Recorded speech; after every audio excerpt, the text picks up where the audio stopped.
but we can. If somebody can do it someplace else, we can do it here. Was Denmark. Just amazing. A place, 5 million bicycles for 2.5 million people with real bike lanes. For the whole country, rich and poor, workers, student, person who stays home, people in their suits, driving up to their corporate meetings on bicycles. It was a fascinating place.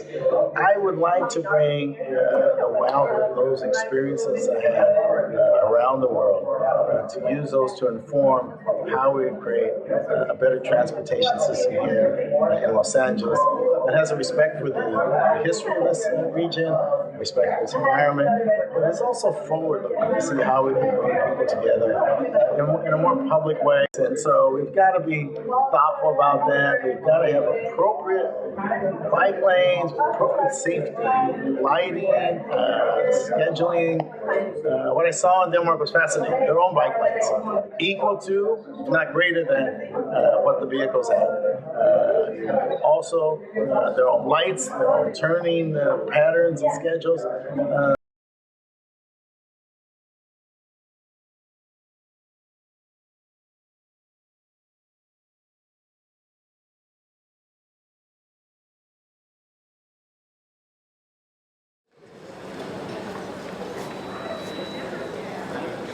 My name is Sharon Lowe, and I'm Special Projects Deputy for Councilmember Cedillo of Council District 1.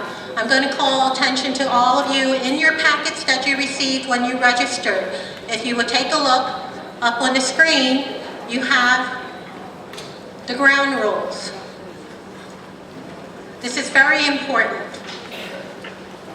We want to make sure that everybody has an opportunity to hear what the pro senators have to say. They've taken a lot of time. Our department staff have worked very hard to come forward to bring this to your attention. We understand that people are very passionate, and we also understand that people are very divided on this issue. However, one thing we do know is you all care. So, first and foremost, respect each other and the differences of opinion. Be civil and courteous to each other and all speakers. Negativity, disrespect, and rudeness will not be tolerated. Please leave it outside. Signs, trucks, noisemakers, and all other physical items are not permitted. Please leave it outside. Please do not clap, cheer, hiss, shout, stomp your feet, bang on the seats, or cause any other disruption. It's rude. And it's very disrespectful to yourselves, to others in the audience, and to those in the city family that have worked very hard to bring this information to you. Disruptions during the meeting will result in a warning. I'll come up here and I'll have to say, please don't do that. You'll feel like you're back in 3rd grade, maybe 1st grade, maybe 12th grade. But don't do that, please. And second will be removed. We will have to ask that you leave. And we will have to ask for assistance to have you removed if you refuse. And we really don't want to go there. Worst of all, if it gets totally out of hand, we'll have to end the meeting. And then you ended up missing some great TV show or some great hangout for nothing. And that'd be really bad. Or maybe a concert or something else. So we don't want that to happen. As I said, please don't say ah. Next, we want to go over the format. So it's a little confusing. As you can see, the format has been changed. And it's changed because we're trying to listen.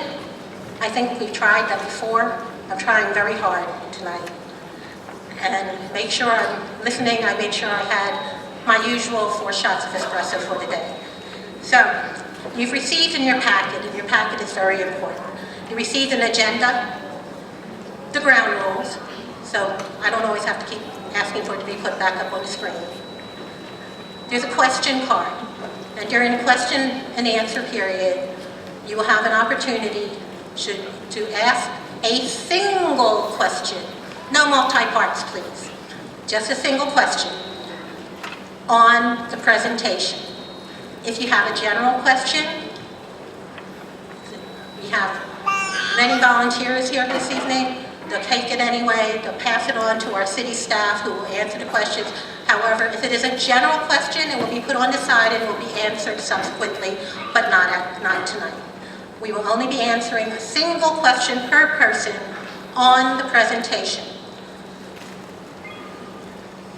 The next set portion, and believe me, I think I've allocated sufficient time for folks to do that. And you also have in your packet a Figueroa Corridor options, comment, and survey form. And it has on it the current conditions, which is no change, if that's what you want, and the 3 options that will be presented this evening. You have an opportunity to comment on those options in writing. You were given a pencil. If you don't have a pencil, we'll hand them out again. So we're trying to make sure that, because we have a very large crowd, to get as much input through written comments as possible. Also on the same form, in the interest of saving trees, we put a box at the bottom for you to check the preferred options. So, and we did 2-sided to make sure we're saving trees. So we would, at the end of the evening, at the close up, I'll come up again, explain this again, and you will have an opportunity, time to fill it out, and as you're leaving, to deposit in the box as you're leaving. Thank you. And now it is my pleasure to introduce my boss, Councilmember Gil Cedillo.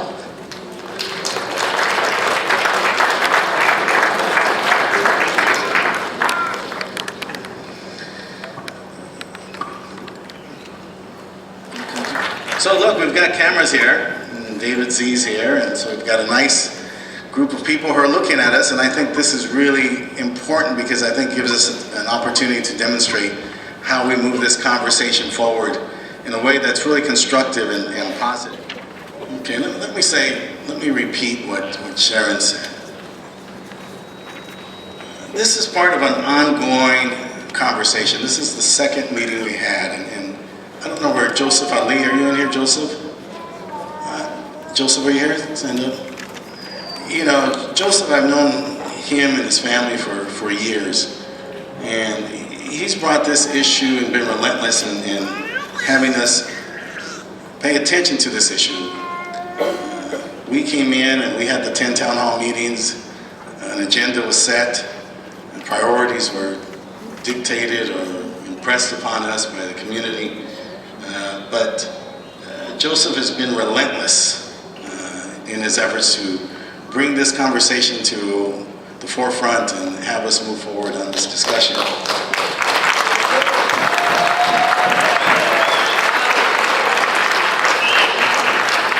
Okay, do this thing, because do that. And so I say that because this is part of an ongoing conversation. I want to be positive and constructive. We had another meeting last month. I think all of us have to be honest. We didn't do so well on the dialogue. Unless we say Jerry Springer is the type of dialogue that we want to have, right? We didn't do so well on that. So, we're hoping and looking forward to having a different discussion, but it's going to be ongoing. I mean, the fact of the matter is that this is going to be an ongoing discussion, and it's going to be a broader discussion about how we bring safety to our community and to the Northeast. I'm very excited about it because I think there's resolutions to be found. I think there's consensus to be built, and I'm pleased by the turnout. Last meeting we had 319 people attend, and 226 were from the district. So I'm very, very pleased. 93 people felt compelled to join us, and that's fine. But I want to be candid with you. I'm impressed more so by the 226 CD1 residents who came to join us in this discussion, in their community, residents from Cypress Park and Lincoln Heights and Glassell Park and Mount Washington and Sycamore Grove. Here's what we took away from that meeting. It's very, very simple. People are passionate about the point of view that they have. Everybody's passionate. And it was difficult to hear. there are different points of views. Different points of views, and as you heard me talk about being a labor organizer and labor leader, there's different points of views, and our goal is to find the soft spot in the middle. Where can we find the consensus? Where can we find the agreement? How can we resolve these matters so that we can go forward? That's what we know, because we're deeply divided, and I said that at the last meeting. We're divided. Can we agree to disagree? And can we do so in a manner that's not really disagreeable with the rancor and all the extreme animosity and hostility that was beginning to bubble up. And I think that we can, and I expect that we can, and I insist that we can. We have differences, and that's okay. It's okay to have differences. We see things differently, we have different interests, we have different agendas. We have different priorities. We're all different, and that's okay. We're here because we want to figure out how we can resolve these matters in a way that has the least rancor, that has the greatest consensus, and finds that spot in the middle where there is resolution, where there is compromise. That's my experience, that's my training, that's what I talked about as a candidate, and that's what we've been bringing forward on what we're doing. Someone asked me when I left, one of the reporters asked me, well, so how do you make this happen? Like, what's going on here? I mean, look at all the rancor, look at all the noise. And I said, look, I heard one thing though. I heard one thing. Everyone is for safety. Right? Everyone's for safety. Right? Armando Marquez is here. Here's a man who represented our country in the Korean War, put his life on the line. He's in the Air Force. He's here for safety. Right? He's been in this community since 1953. We all care about safety. It's not new. Doesn't belong to any particular person here. So we have professionals who have a whole range of different experiences who are weighing in on this discussion about safety. I'm happy to see the LAPD here, because these men and women get up every single day, and their singular job and purpose is safety. I'm glad to see the fire department here.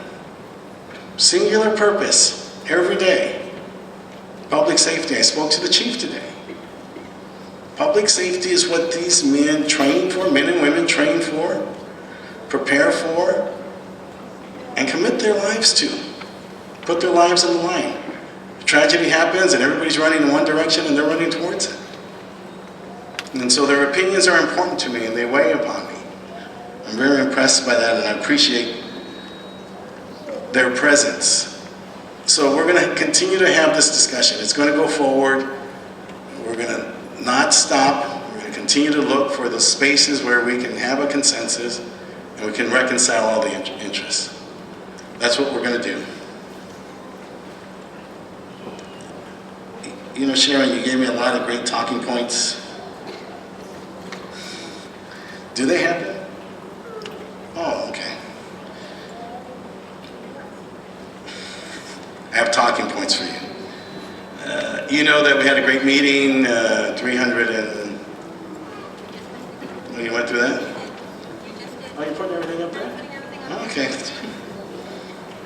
So nobody's looking at me when I'm talking. I'm like, what's going on here? Did somebody walk in or something? So you see the information with respect to safety, right? We're passionate. We disagree. We're looking for a way to figure this out.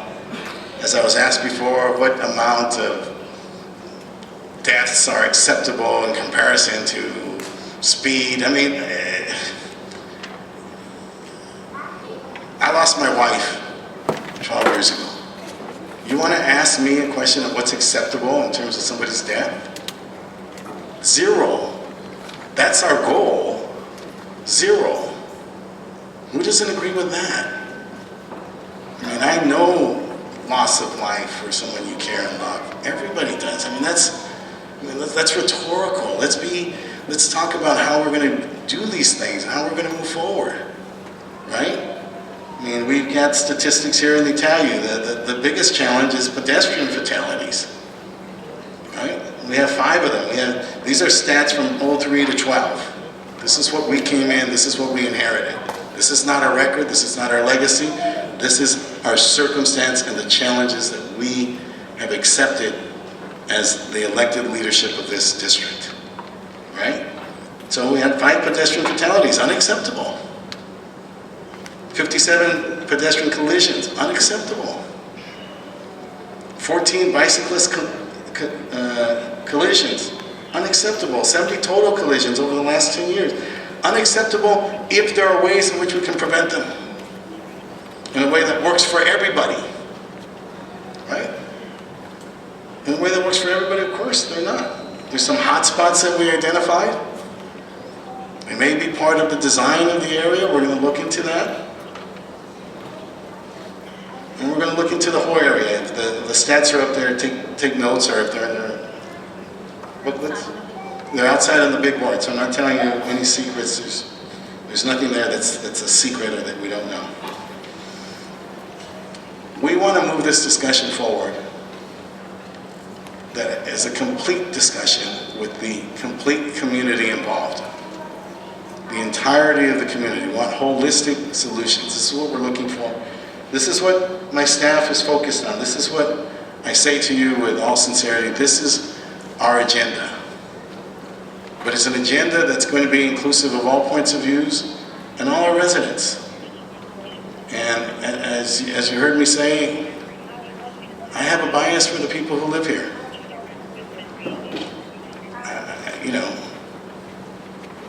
You don't have to vote for me. You don't have to have legal residential status, but if you live in this community, I do have a bias. And so we want to hear from the entire community. We're going to continue to work on this. And I'm going to do as I've always done and all the other challenges that I've had that have been more vexing. Right? More vexing and more difficult. Saving a healthcare system in 1995 when everybody was against it, wasn't a simple thing. Getting a driver's license for the most vilified community after 16 years of work is not an easy thing. Doing the California Dream Act for a community that's vilified as part of this incredible crisis that's taking place in our nation, not an easy thing, but doable if we bring the resources together, if we have a vision, and we have values and shared values that define our commitment. And then we have a commitment to have a dialogue and a conversation and a commitment to a resolution that may not be exactly what we want, but that meets our needs. Not exactly what we want, but meets our needs.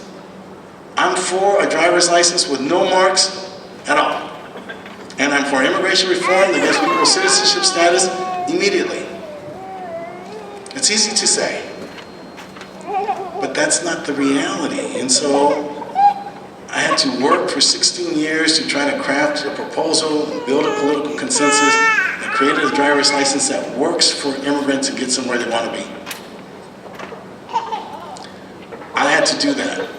I'm suggesting that those experiences and what I've learned from building those coalitions on very difficult, vexing political problems are the types of experiences that we should have of bringing resources together, listening to all parties, the complete conversation, right?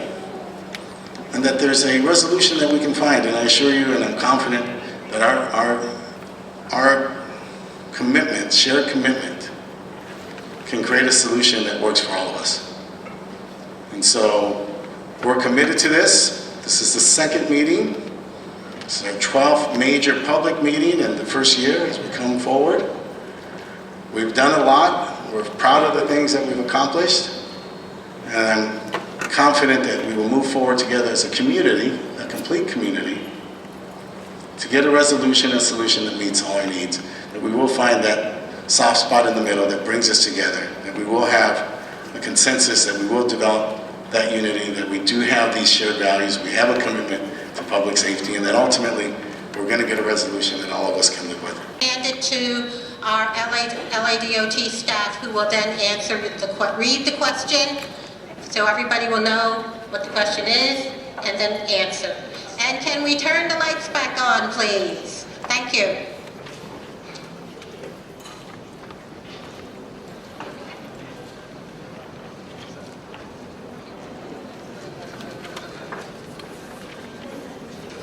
I'm Michelle Mallory with LADOT. Again, we've got a couple questions that were left. It would help to have lights so we can see this.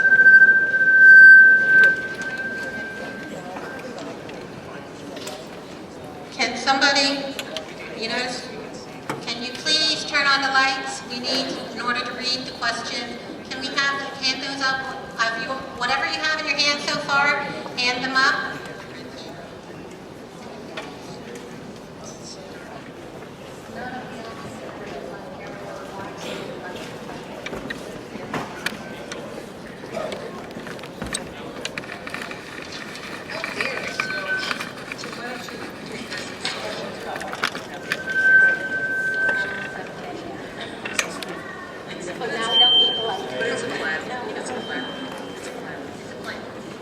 Okay.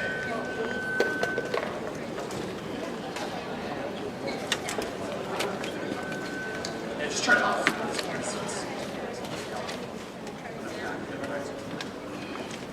Okay. I'm just going to speak loudly because the mic is driving everybody crazy, I'm sure. All right. None of the options benefit my area. Why don't I see bike lanes near Avenue 26 where I need them? I.e. Avenue 26 to the river, Avenue 26 to Cypress. The overall project is to implement some sort of treatment on Figueroa Street itself, all the way to Avenue 22. All right, is it on? Okay. 1, 2, 3, testing, testing. All right. Is it working? No. Yes. The overall project is the full length of Figueroa, but tonight's meeting was to focus on this particular area.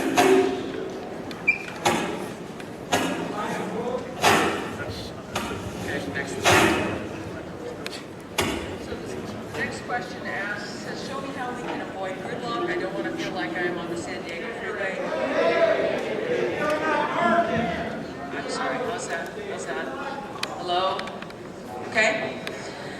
Show me how we can avoid gridlock. I don't want to feel like I'm on the San Diego freeway. As Tim mentioned, the project addresses 41 seconds of delay for the entire corridor during the peak hours. So that's the very highest point of traffic that we might have. During the off-peak hours, we don't anticipate any congestion at all. Did you have any further comments? That's a kind of a general comment, so I mean, you were trying to keep them separate. What are 3 benefits to a community? Just use the mic, it kind of works. What are 3 benefits to a community in this neighborhood? I think that was covered pretty much in the presentation, and we will post the presentation on the LADOT bike blog. How do you propose safe multimodal access to LA River for the Highland Park without bike lanes on North Big and the district's Main Street connection to the LA River Greenway? So, as I mentioned, the project does aim to implement facilities all the way down to Avenue 22 and eventually to the LA River, where a new roundabout will be constructed at Figueroa Street and Riverside Drive and San Fernando Road. And that's where a connection will be made to the LA River.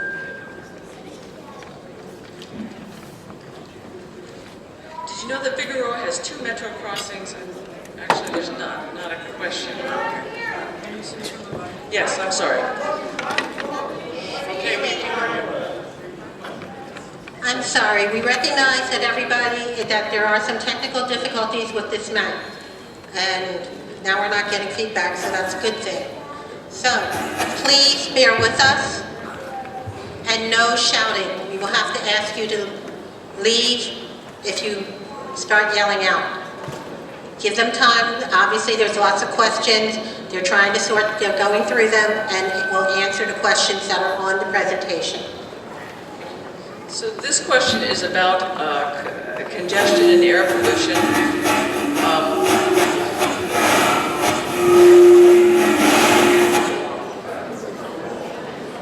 I think this place is haunted.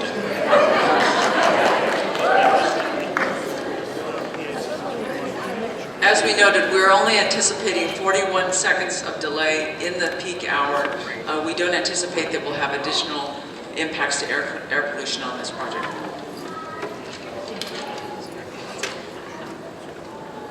Sorry, some of these are difficult to read. This is not on the presentation, it's asking about sidewalk repair. Okay.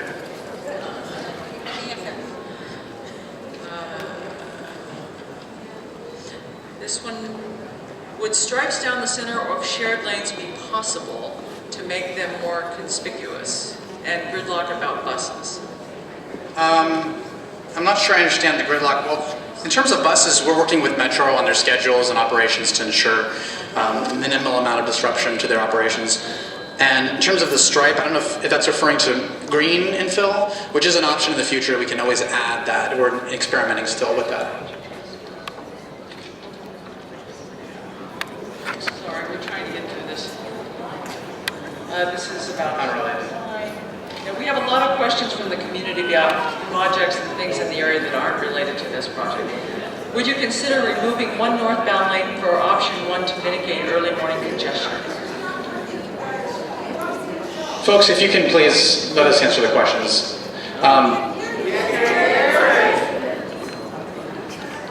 Okay, I'll try to be a little louder.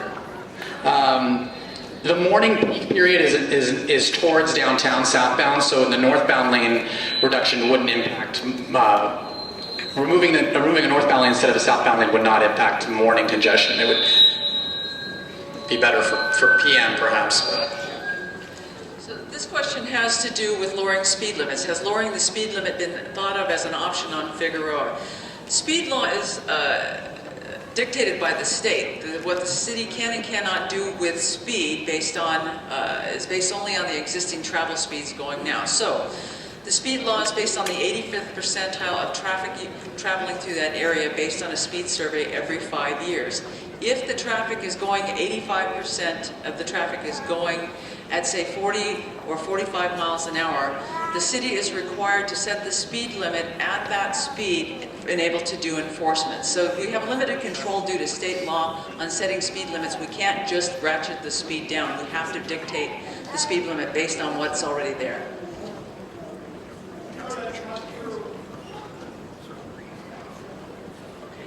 I will speak slower. I tend to be a little high energy. Would bicycles get a license as drivers do? So bicycle licensing is again dictated by the state. It gives the city option to do it. Bicycle licensing is really about bicycle theft, not about registration or education of riders. Will the community, this is a question for the council office actually, will the community be able to vote on which option to implement?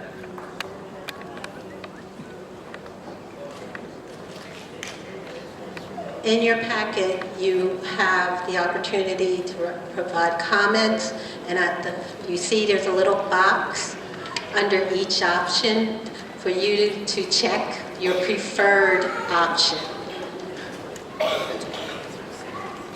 The bike plan was passed by City Council in 2011. Can the plan be changed, or will it have to go back to the City Council? The bicycle plan can be adopted, but does require change by council as a council adopted document. The mobility element, however, will allow for a lot of flexibility and adjustment to how the bicycle plan looks today. I would suggest you might want to move to the front. We're doing our best as far as the volume. There have been 9 fatalities on North Figueroa in 10 years. If we do not add bike lanes on North Fig to calm traffic, then what will we do to save lives? That's what we're here. We're here to look at options. There's not one right or wrong answer. We're just here to disclose what the options are, what the impacts are, and it's the community that ultimately should weigh in on. We're just the experts providing the data.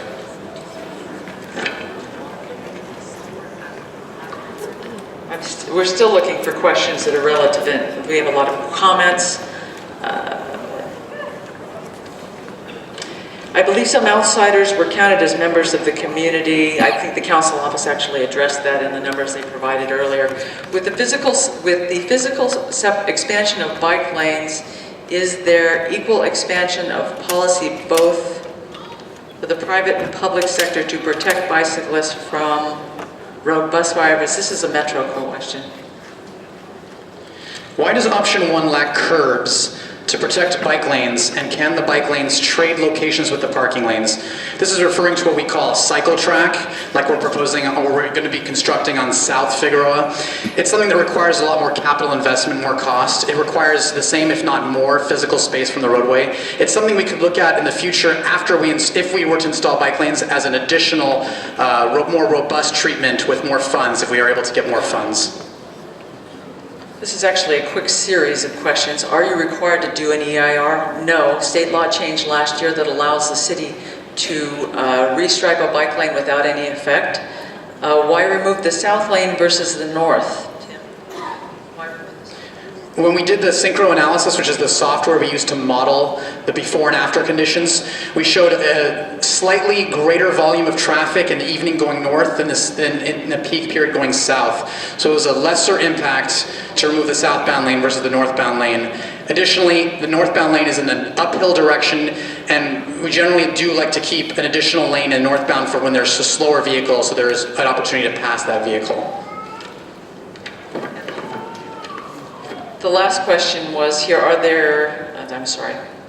Isn't Figueroa a state highway? No, it is not a state highway. It is under the city's jurisdiction. Studies have shown a collision reduction of about 30% from installing bike lanes. Are there any studies showing comparable safety benefits from Sharrows? Are you aware as far as collision reduction with Sharrows? Is there any? The city did our own study. What we found from the Sharrow study is we saw an increased passing distance by motorists with bicyclists by an additional foot. There is some information recently actually out by San Francisco today. Streets as an enhancement, regardless of what option is chosen. Which option? I'm sorry, officer, could you please, this is the second time, excuse me, please, we're going to have to ask you to leave.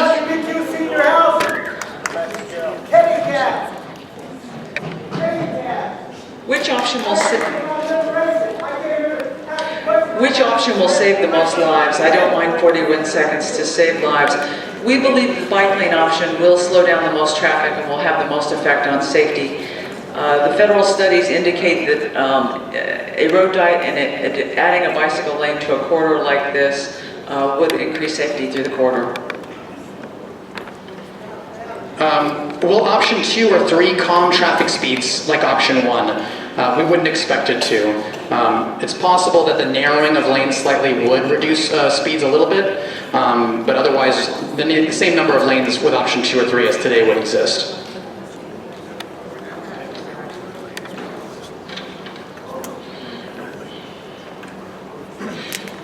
I would imagine that many bikers feel they are helping the environment. How do they address the fact that reducing 2 lanes to 1 will congest traffic and actually cause more pollution from idling cars? As I mentioned, congestion is additional congestion, we do expect some with the option of reducing the number of lanes southbound. In terms of idling vehicles, what studies have shown is that overall, in the long term, the pollution caused by idling vehicles is offset by any potential changes in behavior and a dispersion of traffic. So typically over time, it's expected to be offset essentially. What are the best practices known already from other cities about what changes on a busy street will reduce injury and death, improve patronage of local businesses, and improve access and safety for all road users? I think we covered this in the presentation. The data thus far pretty much indicates that bike lanes would provide for all of these. Can you explain what drivers do when a cyclist takes a lane with a Sharrow? So a Sharrow facility, a Sharrow is actually not a facility, it's an indication to motorists and bicyclists that bicyclists belong in the shared lane, and they're an indication to the bicyclists where they are to position themselves in the travel lane to avoid the opening car door from the parked vehicles. What happens is the bicyclist takes that lane, controls the lane, and has the right to stay in that lane as long as they're traveling on the corridor. Motorists are required to stay behind the bicyclist or change lanes to go around the bicyclist by state law. And we have a new law that's actually coming into effect in September. It was actually championed by the city that would require motorists to provide 3 feet of space to bicyclists in all incidents on the roadway. If no change option is designated, will there be street improvements done to improve roadway safety, pedestrian safety, and bicycle safety? As part of this particular project, we're only talking about striping within the roadway, but regardless of what we choose to proceed with, there is the future opportunity to do other enhancements, and as Nat from the Mayor's Office mentioned earlier, this street is designated, this particular corridor is part of the Great Streets Initiative, and the goal is to focus resources in the future on making those improvements. So it may not be part of this particular effort now, but in the very near future there may be potential for more improvements. Let me just get this one. Figueroa is a Class 2 highway. What happens to that status and the accompanying funding if a lane is removed? In terms of the roadway classification, which is really a function of what city planning has designated over a period of many, many years, it reflects the curb-to-curb width of a roadway, and it mostly is used for purposes of development. When you have to when a development comes in, it has to dedicate roadway space or vacate roadway space. It does not change regardless of the number of lanes in the roadway. The curb-to-curb width would stay the same.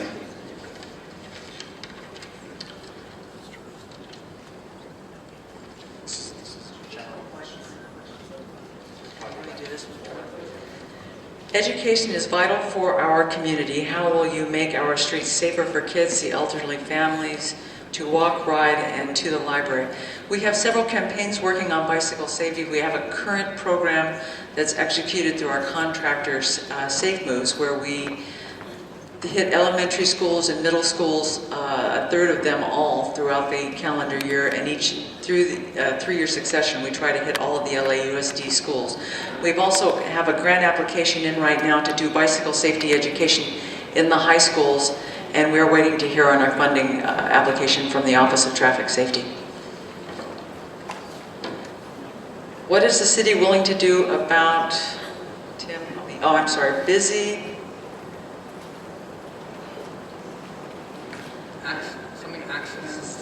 Something about accidents. I think this is referring to bicyclists running stop signs. Any violation by bicyclists of the law, just like motor vehicles, they are required to follow the travel laws, just as motorists are required to follow the travel laws. A bicyclist is listed as a device in the California Vehicle Code, subject to all the rules and regulations of motor vehicle travel. We hope our partners with LAPD will cite bicyclists for their own safety who violate the traffic laws. Why can't Monte Vista be designated for a bike lane? Monte Vista is a narrow roadway. It is on our neighborhood network. It would be very difficult to install bike lanes on Monte Vista. You'd have to basically remove parking.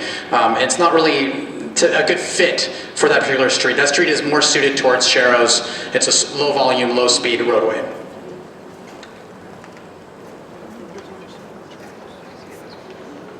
We have quite a few comments rather than questions. We're trying to sort through which are comments, which we've answered all far. Why should cars get priority of the mobility of all? How does this serve the most vulnerable members of our community? Again, we're trying to address the most vulnerable members through the project by one of the 3 options. We are trying to provide a better option for the community members. Is it an option to reduce sidewalk widths to make room for dedicated bikeways both ways without removing automobile lanes? Well, it's theoretically possible with a lot of money, but it's not very pedestrian friendly, and at this point we're looking at benefits for all users, including pedestrians, so it's not really, I wouldn't see that as a very favorable option. Here, I'll take this one. Has the City of LA performed an air pollution study regarding increased idling cars as they are spaced from 2 lanes, spread from 2 lanes to 1? And yes, that was in the draft environmental impact report that was conducted before the exemption law passed at the state level. And essentially, the pollution from idling cars is largely subsided over the years, mainly due to vehicle technology. And what we're really seeing just through modeling is that that the bicycle lanes and the expansion of the bicycle network would likely result in some attraction into bicycling that would come from vehicle riding, so that the air quality issue is, by and large, is kind of a wash, but it's mostly a benefit as far as the reduction in pollution. So the idling of vehicles, it's been a long time since we've had a carbon monoxide hotspot in the city due to that vehicle technology advancement. So it's more just a matter of providing sustainable transportation options that people feel comfortable in using, and then that you start to see that shift into other modes of transportation. When will San Fernando open at Figueroa? How will this impact delays? I know it's not part of the project area, and I actually don't know the project schedule, so I don't want to speculate. With the current law that makes every lane a bike lane, aren't options 2 and 3 the same as no change? So current law doesn't make every lane a bike lane, but current law allows bicycles access to all travel lanes, and then they would be sharing them with motor vehicles. What we are seeing in this corridor is the current conditions. We still have a high number of collisions for bicyclists, motorists, and drivers, and we actually hope to address that with the safety benefits from these projects.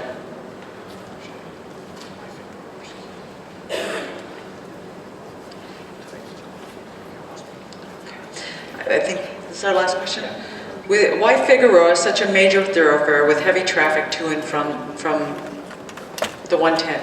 So Figueroa, bicyclists want to access Figueroa for the same reasons that people driving cars want to access Figueroa. They want to be able to go to school, they want to be able to get to businesses, they want to be able to travel there safely. Because it is a major access point, that's why it's called out in the bicycle plan. While we do recognize that this is an access point to the 110, we're trying to address that through signal timing, and we also hope to reduce some of the traffic congestion that leaves the freeway to travel through your neighborhood and keep them on the freeway as they travel towards downtown. Business owner concern on freeway accidents. The 134 had shut down, and a nightmare on Colorado due to bike lanes. We were gridlocked, could not move. What if 110 freeway and Fig were the same problem due to bike lanes? I mean, that's something we should acknowledge, is that when the freeway is very congested, there's an accident, people do get off the freeway and use parallel streets. How frequently it happens, it varies. It's one of those give and takes. It's something that could happen. You know, there's pros and cons, so that's one of the potential impacts, is freeway accidents could impact the corridor.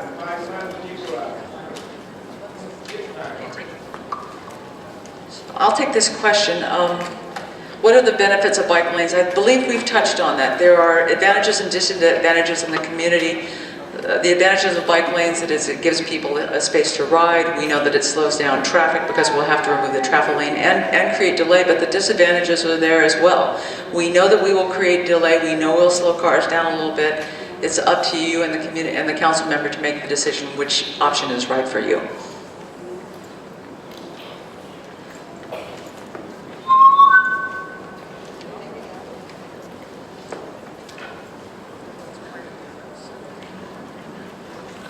Many of you have been asked, I'm told from the city staff that they saw several questions which were asking the same as to whether or not the council office has made a decision on which option. The answer is no. The council office has not yet made a decision. That is why we are conducting these meetings. We are getting input from you, and we thank you for that, and we thank you for taking the time.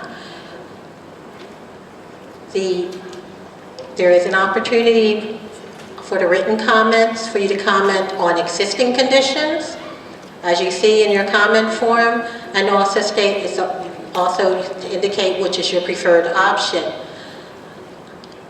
When I prepared this form for comments, I wanted comments on those options and also comments on the roadway. If you have other suggestions for improvements, because as you saw, we emphasize how hazardous it is on the road, and most importantly, how do we get people to be courteous and respect the rules of the road, but most importantly, how do we get people across the road, whether you be a bicyclist, whether you be a pedestrian, young or old. So these are important things. I want you to please fill out your comments, please fill out your indicate your preferred option. And as you leave, there will be boxes at the doors, and for you to deposit your completed comment forms here. I'd like to call the council member Cedillo back up so he can bring closure to this meeting, but we do thank you for your time.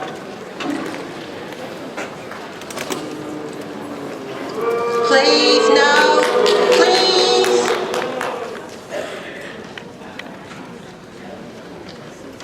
As we said, this is the second 12 public meetings in the first year.